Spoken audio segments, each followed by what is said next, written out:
નમસ્કાર વિદ્યાર્થી મિત્રો, ધોરણ 10 વિજ્ઞાન પ્રકરણ 5 તત્વોનું આવર્તનીય વર્ગીકરણ એના ચોથા ભાગની અંદર આપણે મેન્ડેલીફ નામના વૈજ્ઞાનિકે જે આવર્ત કોષ્ટક તૈયાર કર્યું એણે કયા કયા માપદંડો લીધા હતા એના વિશે આપણે ચર્ચા કરીશું. ત્યાર પછી એના ઉપરથી આપણે જે આધુનિક આવર્ત કોષ્ટક તૈયાર કર્યું એની રૂપરેખા, એના ફાયદાઓ વગેરેની આપણે અહીં ચર્ચા કરીશું. આગળ ત્રીજા ભાગની અંદર આપણે મેન્ડેલીફે જે આવર્ત કોષ્ટક તૈયાર કર્યું એની જે વિસંગતતાઓ, એના ફાયદાઓ તેમજ એની મર્યાદાઓ છે એના વિશે આપણે ચર્ચા કરી ગયા. તો આ ભાગની અંદર આપણે જોશું કે મેન્ડેલીફે પોતાનું આવર્ત કોષ્ટક તૈયાર કરવા માટે કયા માપદંડ લીધા છે, કેવા કેવા નિયમોનો ઉપયોગ કર્યો છે. તો નાનો એવો પ્રશ્ન છે કે આવર્ત કોષ્ટક તૈયાર કરવા માટે એણે શું નક્કી કર્યું હતું, શું માપ ધ્યાનમાં લીધું હતું. તો મેન્ડેલીફે તત્વોનું આવર્ત કોષ્ટક તૈયાર કરવા નીચેના માપદંડ ધ્યાનમાં લીધું. તો કયા કયા માપદંડ છે? પહેલું આપણે જોઈએ, તત્વોના ગુણધર્મો તેમના પરમાણુય દળના આવર્તનીય વિધેય છે. એટલે કે તત્વના ગુણધર્મો છે કોના ઉપર આધાર રાખે છે? એના પરમાણુ દળ ઉપર આધાર રાખે છે. એટલે એને આવર્તનીય વિધેય છે એમ કહી શકાય છે. એટલે તત્વના ગુણધર્મો છે પરમાણુ દળ છે, એમાં જે વધારો થતો જાય છે આવર્તનીય રીતે આગળ વધતા, તો એને આધારે એના ગુણધર્મો પણ બદલાતા હોય છે. બીજો માપદંડ શું લીધો એણે? સમાન ગુણધર્મોવાળા તત્વોને એક સમૂહમાં ગોઠવવા સરખા ગુણધર્મ ધરાવતા હતા એ બધા જ તત્વો છે ને એક જ સમૂહની અંદર ગોઠવવામાં આવ્યા હતા. અને ત્રીજો એનો માપદંડ શું છે કે તત્વ દ્વારા બનતા ઓક્સાઇડ અને હાઇડ્રોક્સાઇડના આણ્વીય સૂત્રોનો ઉપયોગ. એણે શું કર્યું? એક મહત્વનો ગુણધર્મ એ લીધો કે તત્વની દ્વારા જે ઓક્સાઇડ બનતા હોય કે હાઇડ્રોક્સાઇડ બને છે એના જે આણ્વીય સૂત્ર છે એ આણ્વીય સૂત્રોનો ઉપયોગ કરી અને એની ગોઠવણ છે એણે કરી હતી, જેને કારણે મહદઅંશે એ સફળ રહ્યા હતા. તો આવા બધા માપદંડો એણે લીધા હતા. બીજું આપણે જોઈએ તો તમારા મત મુજબ નિષ્ક્રિય વાયુને શા માટે અલગ સમૂહમાં રાખવામાં આવ્યા? નિષ્ક્રિય સમૂહ, આખો એક સમૂહ બનાવ્યો અને એમાં બધા નિષ્ક્રિય વાયુને રાખવા માંડ્યા. શા માટે? તો કે નિષ્ક્રિય વાયુઓ જેવો કે હિલિયમ, નિયોન અને આર્ગોન એનું વાતાવરણમાં અતિશય અલ્પ પ્રમાણ અને રાસાયણિક નિષ્ક્રિયતાને કારણે એને અલગ સમૂહમાં રાખવામાં આવ્યા હતા. એનું પ્રમાણ પણ ખૂબ જ ઓછું હતું બીજા બધા તત્વોની સરખામણીમાં, અને એની રાસાયણિક ક્રિયાશીલતા છે એ ખૂબ ઓછી, એટલે કે એ રાસાયણિક રીતે નિષ્ક્રિય છે. બીજા બધા છે એ થોડા ઘણા સક્રિય પણ હોઈ શકે, આ બધા પૂરેપૂરા નિષ્ક્રિય છે, માટે એને અલગ સમૂહમાં રાખવામાં આવ્યા. હવે આપણે જોશું કે આધુનિક આવર્ત કોષ્ટક વિશે સામાન્ય માહિતી આપો. આપણે આધુનિક આવર્ત કોષ્ટક છે એની આપણે માહિતી લેવાના છીએ કે મેન્ડેલીફનું આવર્ત કોષ્ટક છે એનો આધાર રાખીને આધુનિક આવર્ત કોષ્ટક તૈયાર કરવામાં આવ્યું એ કેવા પ્રકારનું હતું એની સામાન્ય પહેલાં માહિતી આપણે જોશું.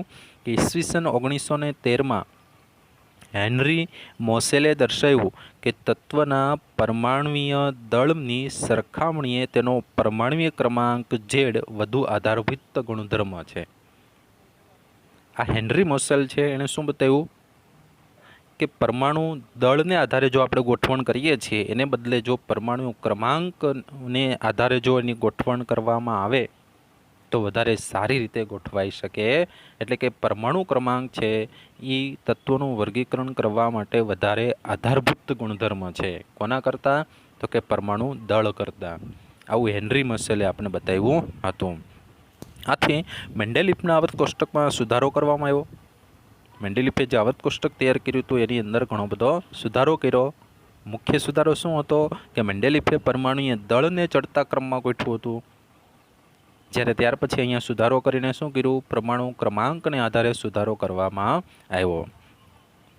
પરમાણુય ક્રમાંકને આધારે સ્વરૂપ લઈ અને આધુનિક આવર્ત કોષ્ટકની રચના તૈયાર કરવામાં આવી. જે પરમાણુ દળને આધારે ચડતા ક્રમ હતા એને બદલે હવે પરમાણુ ક્રમ છે અથવા તો પરમાણુ ક્રમાંક છે એને આધારે સ્વરૂપ લઈ અને આધુનિક આવર્ત કોષ્ટકની રચના તૈયાર કરવામાં આવી.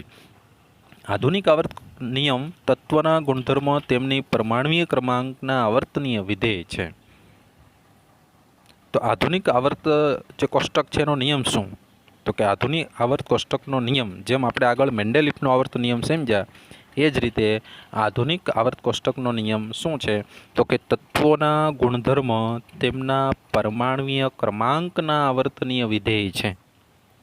આગળ જે આપણે શીખી ગયા એ મેન્ડેલિફનો આવર્ત નિયમ હતો, એની અંદર ખાલી અહીંયા પરમાણુ ક્રમાંકને બદલે શું હતું? પરમાણુ દળ હતું. તો અહીં શું આવશે? તત્વના ગુણધર્મ છે એ પરમાણ્વીય ક્રમાંકના આવર્તનીય વિધેય છે. એટલે કે તત્વના ગુણધર્મ છે એમ જેમ જેમ પરમાણુ ક્રમાંક વધતો જાય એમ એના ગુણધર્મો બદલાતા જાય છે. એના બધા ગુણધર્મો એના પરમાણુ ક્રમાંક ઉપર આધાર રાખે છે. આવો આધુનિક આવર્ત કોષ્ટકનો નિયમ છે. હવે આપણે જોઈએ, કોઈપણ તત્વનો પરમાણ્વીય ક્રમાંક એ તેના પરમાણુના કેન્દ્રમાં રહેલા પ્રોટોનની સંખ્યા જેટલો જ હોય છે. પરમાણુ ક્રમાંક કેટલો હોય? કોઈપણ તત્વના કેન્દ્રની અંદર, એના પરમાણુના કેન્દ્રની અંદર જે પ્રોટોન છે એ પ્રોટોનની જેટલી સંખ્યા છે એટલો એનો પરમાણુ ક્રમાંક કહેવામાં આવે છે. આધુનિક આવર્ત કોષ્ટકમાં તત્વોને પરમાણ્વીય ક્રમાંકના ચડતા ક્રમમાં ગોઠવવામાં આવે છે. આધુનિક આવર્ત કોષ્ટકની અંદર મુખ્ય ફેરફાર શું કર્યો? આ બધા જ તત્વોને પરમાણ્વીય ક્રમાંક છે એને આધારે એના ચડતા ક્રમમાં ગોઠવવામાં આવ્યા, જેથી આ તત્વના ગુણધર્મોની આગાહી વધુ ચોકસાઈપૂર્વક થઈ શકી હતી. જેને કારણે એના પછીનું તત્વ છે એનો પરમાણુ ક્રમાંક છે એક એક ક્રમ જ વધે છે, એટલે એના ગુણધર્મોમાં આવો ફેરફાર થાય કે ચોક્કસ રીતે આપણે કહી શક્યા હતા. આધુનિક આવર્ત કોષ્ટકમાં મેન્ડેલિફના આવર્ત કોષ્ટકની ત્રણેય મર્યાદાઓમાં સુધારો કરવામાં આવ્યો. મેન્ડેલિફની જે મર્યાદાઓ હતી આપણે છેલ્લે જોઈ ગયા, 3 મર્યાદા હતી. એક તો હાઇડ્રોજનનું સ્થાન યોગ્ય નિશ્ચિત થઈ શકતું નહોતું. પરમાણુય દળ છે એને યોગ્ય રીતે આપણે ગોઠવી શક્યા નહોતા. સમસ્થાનિકો છે એને પણ જગ્યા ગોઠવવા માટે બરાબર હતી નહીં. આવી કેટલીક મર્યાદાઓ હતી. તો આ બધી જ મર્યાદાઓ છે એનું સોલ્યુશન અહીં લાવવામાં આવ્યું, એટલે કે એનું નિરાકરણ આ આધુનિક આવર્ત કોષ્ટકની અંદર કરવામાં આવ્યું હતું. તો તમે જોઈ શકો છો આધુનિક આવર્ત કોષ્ટક કે જેની અંદર ટોટલ 18 સમૂહ છે. જે ઊભી લાઈન છે અને આપણે સમૂહ કહીશું, પહેલું, બીજું, ત્રીજું એમ કરીને 18 સમૂહ છે. અને આવર્ત કેટલા છે? 7. તો કે પહેલો આવર્ત, બીજો, ત્રીજો, ચોથો, પાંચમો, છઠ્ઠો, સાતમો, આ 7 આવર્ત. તો આ નીચે આપણે 2 લાઈન આપી શું છે? તો કે એને લેન્થેનોઇડ્સ અને એક્ટિનોઇડ્સ તરીકે ઓળખાવી શકાય. લેન્થેનોઇડ્સ એટલે શું? તો કે આ બધા તત્વો છે, આ બધા તત્વોને એનું સ્થાન ક્યાં આવશે? તો કે આ 57 પરમાણુ ક્રમાંક છે એના પછી એની જેવા જ બધાના આ જે આખો ત્રીજો સમૂહ છે એવા જ બધા જ ગુણધર્મ ધરાવે છે અને ત્રીજા સમૂહ જેવા બધા જ લેન્થેનોઇડ ગુણધર્મ ધરાવે છે. પરિણામે એને આ સ્થાન જે છે લેન્થેનમ એની અંદર બધાનો સમાવેશ ન થઈ શકે, એટલા માટે અહીંયા લેન્થેનોઇડ્સને અલગ સમૂહ બતાવ્યો, અલગ એક આવર્ત બતાવ્યો, એક લાઈન બતાવી આપણે એમ કહી શકીએ. અને એ લાઈનના બધા જ તત્વો છે એના ગુણધર્મ આ જે ત્રીજા સમૂહની અંદર જેવા ગુણધર્મ છે એવા જ ગુણધર્મ ધરાવે છે, એટલે એને આપણે શું કહીશું? લેન્થેનોઇડ્સ. એ જ રીતે આપણે જોઈએ તો એક્ટિનોઇડ્સ. તો એક્ટિનોઇડ્સ છે એનું સ્થાન ક્યાં આવશે? તો એનું સ્થાન આપણે બતાવી શકીએ કે અહીં તમે જોઈ શકો છો આ 90થી શરૂ થાય છે પરમાણુ ક્રમાંક, એટલે અહીંયા જે 89 છે એટલે કે એ પણ ત્રીજા જ સમૂહની અંદર એવા જ ગુણધર્મ ધરાવે છે અને પરમાણુ ક્રમાંક સતત વધતો જાય છે. એટલે બધાને આપણે અહીંયા ગોઠવી દીધા 89ની સાથે, એટલે એ બધાને અહીંયા સમાવેશ કરવો યોગ્ય નથી. જગ્યા ન હોવાથી એને અલગ લાઇન સ્વરૂપે એને એક્ટિનોઇડ્સ તરીકે ઓળખવામાં આવે છે. ટોટલ અત્યાર સુધીમાં કેટલા તત્વ? તો કે અહીંયા આપણે તમે જોઈ શકો છો 118 જેટલા તત્વ છે એ ગોઠવાઈ ગયા છે. તો 118 તત્વની અંદર ગોઠવણ અહીંયા કરવામાં આવી છે, જેની અંદર આ જે ઘાટી જે ઝિગઝેગ રેખા છે એ શું છે? તો કે ઝિગઝેગ રેખા છે એની બાજુમાં આવેલા છે એ તત્વ બોરોન, સિલિકોન, આર્સેનિક, જર્મેનિયમ એ બધા અર્ધધાતુ તત્વ છે, જેને વાકી ચૂકી રેખા કહેવાય. એની આ સાઈડના અંદર અધાતુ તત્વ છે, એની આ બાજુના તત્વ છે બધા ધાતુ તત્વ છે. આ રીતના બધા તત્વો છે. અને તત્વની અંદર તમે જોશો તો પહેલા આવર્તની અંદર માત્ર 2 જ તત્વ, હાઇડ્રોજન ને હિલિયમ. બીજાની અંદર કેટલા? તો કે 8 તત્વ. આ લિથિયમથી શરૂ થાય, બેરેલિયમ, પછી બોરોન, કાર્બન, એ રીતે 8 તત્વ. ત્રીજા સમૂહની અંદર પણ 8 તત્વ. ચોથા, પાંચમા, છઠ્ઠા અને સાતમાની અંદર આપણે કેટલા લઈ શકીએ છીએ? 18 તત્વો છે એનો સમાવેશ થઈ શકતો હોય છે. તો આવા પ્રકારનું આખું જ્યારે આધુનિક આવર્ત કોષ્ટકનો આપણે અભ્યાસ કરીએ તો સરળતાથી બધા જ તત્વના ગુણધર્મો છે એ આપણે આની અંદરથી જાણી શકતા હોઈએ છીએ. કેવી રીતે એના વિશે આપણે આગળ જોશું. તો હવે આપણે જોઈએ આધુનિક આવર્ત કોષ્ટકની રૂપરેખા સમજાવો. આધુનિક આવર્ત કોષ્ટકની રૂપરેખા કેવી? હમણાં આપણે એનું આખું કોષ્ટક તો આપણે જોયું, એની રૂપરેખા કેવા પ્રકારની છે જોઈએ. આધુનિક આવર્ત કોષ્ટકમાં તત્વોની ગોઠવણી પરમાણુય ક્રમાંકના ચડતા ક્રમમાં ગોઠવવામાં આવે છે. તેની અંદર પરમાણુ ક્રમાંકને આધારે આપણે લીધો, કેમ કે એનો આવર્તનીયમાં આપણે જોઈ લીધો કે પરમાણુ ક્રમાંકને આવર્તનીય વિધેય છે, એટલે પરમાણુ ક્રમાંક ક્રમમાં એને ચડતા ક્રમમાં ગોઠવવાથી આધુનિક આવર્ત કોષ્ટક તૈયાર થયું હતું. કોઈપણ તત્વનો પરમાણુ ક્રમાંક એ તેના કેન્દ્રમાં રહેલા પ્રોટોનની સંખ્યા જેટલો હોય છે, અને પરમાણુમાં જેટલી સંખ્યામાં પ્રોટોન હોય તેટલી જ સંખ્યામાં ઇલેક્ટ્રોન હોય છે.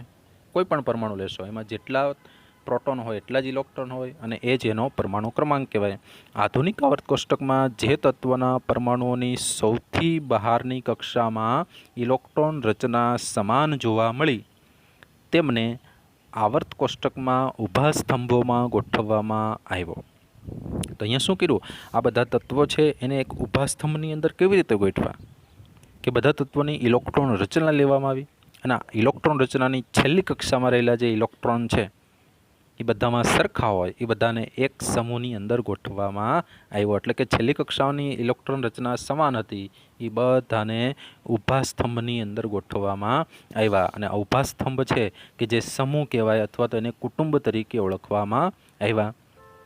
તો આવર્ત કોષ્ટકની અંદર આ તત્વોના ઊભા સ્તંભ જે છે એને સમૂહ નામ આપવામાં આવ્યું. આવર્ત કોષ્ટકમાં આડી હરોળ છે એને આવર્ત એવું નામ આપવામાં આવ્યું.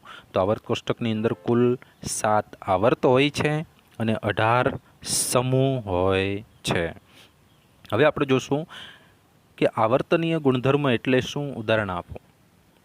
આવર્તનીય ગુણધર્મ આગળ આપણે જોયું કે આવર્ત કોષ્ટક છે એના ઉપરથી આપણે કોઈપણ તત્વના ગુણધર્મ નક્કી કરી શકીએ છીએ. તો આ ગુણધર્મ છે કેમ નક્કી કરી શકાય એના ઉદાહરણ સાથે આપણે અહીંયા ચર્ચા કરી શકીશું. તો આપણે જોઈએ આવર્તનીય ગુણધર્મ એટલે શું? ઉદાહરણ આપો. તત્વના જે ગુણધર્મ ઇલેક્ટ્રોન રચનાને આધારે નક્કી કરવામાં આવે અથવા તો તત્વના જે ગુણધર્મ ઇલેક્ટ્રોન રચના ઉપર આધાર રાખતા હોય તેવા ગુણધર્મોને આવર્તનીય ગુણધર્મ કહેવામાં આવે છે. આવર્તનીય ગુણધર્મ આપણે કોને કહીશું? કે કોઈપણ તત્વના જે ગુણધર્મો છે એ કોના ઉપર? ઇલેક્ટ્રોન રચના ઉપર આધાર રાખે છે, માટે એને આવર્તનીય ગુણધર્મ કહેવાય. ઉદાહરણ તરીકે આપણે જોઈએ સંયોજકતા એટલે કે છેલ્લી કક્ષામાં રહેલા જે ઇલેક્ટ્રોન, પરમાણુય ત્રિજ્યા એટલે કે પરમાણુનું કદ, ધાત્વીય ગુણધર્મ કે ધાતુ છે કે અધાતુ છે એવો ગુણધર્મ, વિદ્યુત ઋણતા કે એની વિદ્યુત ઋણતા વધારે છે કે ઓછી, આવા બધા ગુણધર્મ છે એ આપણે પરમાણુની ઇલેક્ટ્રોન રચના છે એને આધારે નક્કી કરી શકીએ. એટલે એ બધાને આપણે શું કહીશું? તો એને આપણે કહીશું ધાત્વીય ગુણધર્મ કહેવામાં આવે છે. તો હવે આપણે જોઈએ સંયોજકતા એટલે શું?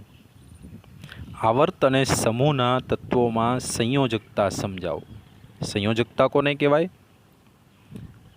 આડી લાઈન છે ને આવર્ત કહેશું, ઊભી લાઈન છે, ઊભા કોલમ છે એને આપણે સમૂહ કહેશું. તો આવર્ત અને જે સમૂહ છે એના તત્વોની અંદર સંયોજકતા એને આપણે સમજવા છે. તો જોઈએ સંયોજકતાની વ્યાખ્યા આપીએ. કોઈ એક તત્વની અન્ય તત્વ સાથે સંયોજવાની સાપેક્ષ ક્ષમતાને સંયોજકતા કહેવામાં આવે છે. કોઈ એક તત્વ બીજા તત્વની સાથે જે સંયોજાય છે, જોડાણ કરે છે, એની જે ક્ષમતા છે એને સંયોજકતા કહેવાય. કેટલા ઇલેક્ટ્રોન દ્વારા એ જોડાય છે એને આપણે સંયોજકતા કહીશું. તો આપણે જોઈએ સંયોજકતાનો આધાર બાહ્યતમ કક્ષામાં રહેલા સંયોજકતા ઇલેક્ટ્રોનની સંખ્યા ઉપર આધાર રાખે છે.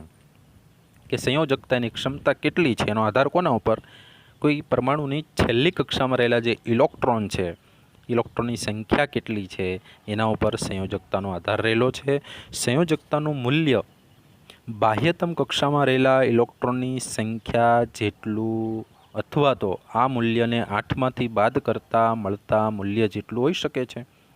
ટૂંકમાં બહુ સિમ્પલ છે કે સંયોજકતાનું મૂલ્ય કેટલું હોય કે છેલ્લી કક્ષા એટલે કે બાહ્યતમ કક્ષામાં રહેલા જે ઇલેક્ટ્રોન છે, ઇલેક્ટ્રોનની જેટલું અથવા તો જેટલા ઇલેક્ટ્રોન છે એને 8માંથી આપણે બાદ કરી નાખીએ તો મળતું જે મૂલ્ય છે એટલું હોઈ શકે. એને આપણે સમજીએ. દાખલા તરીકે કોઈપણ તત્વ છે એની બાહ્યતમ કક્ષામાં 1, 2 કે 3 ઇલેક્ટ્રોન હોય તો એની સંયોજકતા તમે 1, 2 કે 3 છે એમ કહી શકાય. 4 હોય તો 4 છે એમ કહી શકાય. પણ જો છેલ્લી કક્ષામાં 5 ઇલેક્ટ્રોન હોય તો એને 8માંથી બાદ કરવા પડે, 6 હોય તો એને 8માંથી બાદ કરવા પડે, 7 હોય તો એને આપણે 8માંથી બાદ કરીએ. તો 8માંથી બાદ કરીએ અને જો 1 વધે તો એની સંયોજકતા 1 કહેવાય. 8માંથી બાદ કરીએ અને 2 વધે તો એની સંયોજકતા 2 કહેવાય. 8માંથી બાદ કરીએ અને 3 વધે તો એની સંયોજકતા 3 કહી શકાય છે.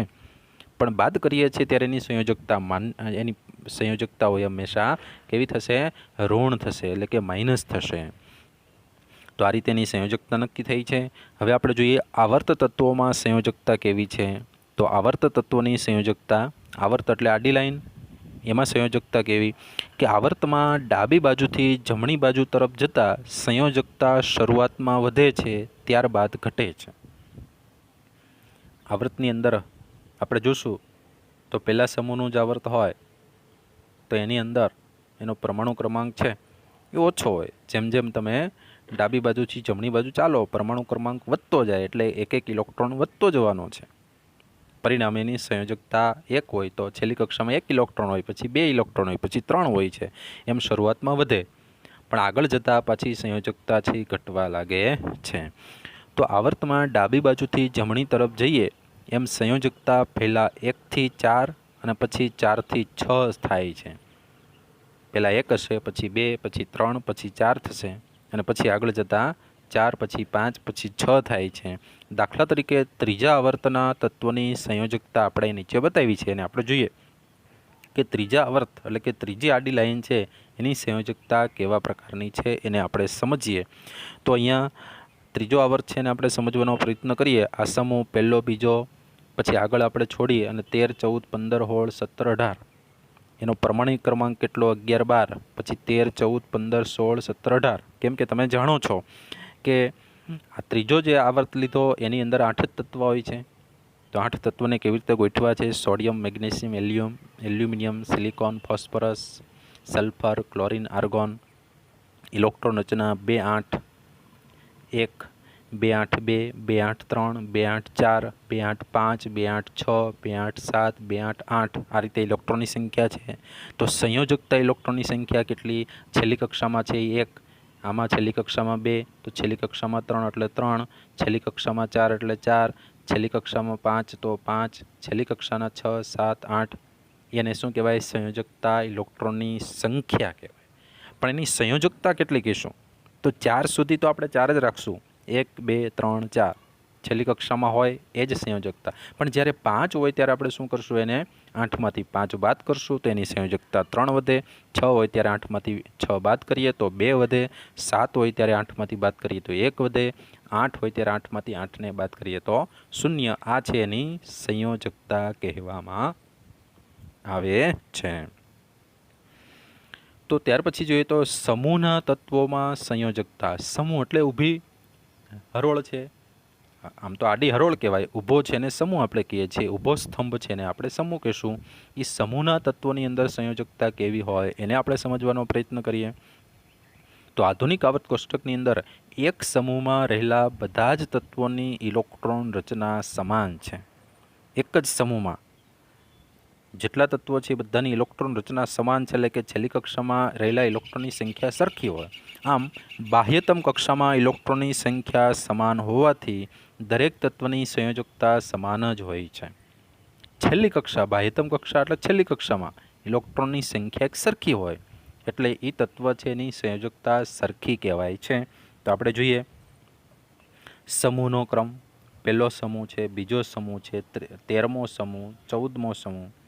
તો પહેલા સમૂહની અંદર સંયોજકતા કેટલી હોય? 1 જ. છેલ્લી કક્ષામાં 1 જ ઇલેક્ટ્રોન હોય. બીજા સમૂહની અંદર 2 જ ઇલેક્ટ્રોન હોય. 13માની અંદર 3 જ ઇલેક્ટ્રોન હોય. 14મા સમૂહની અંદર બધા તત્વની સંયોજકતા 4 હોય છે.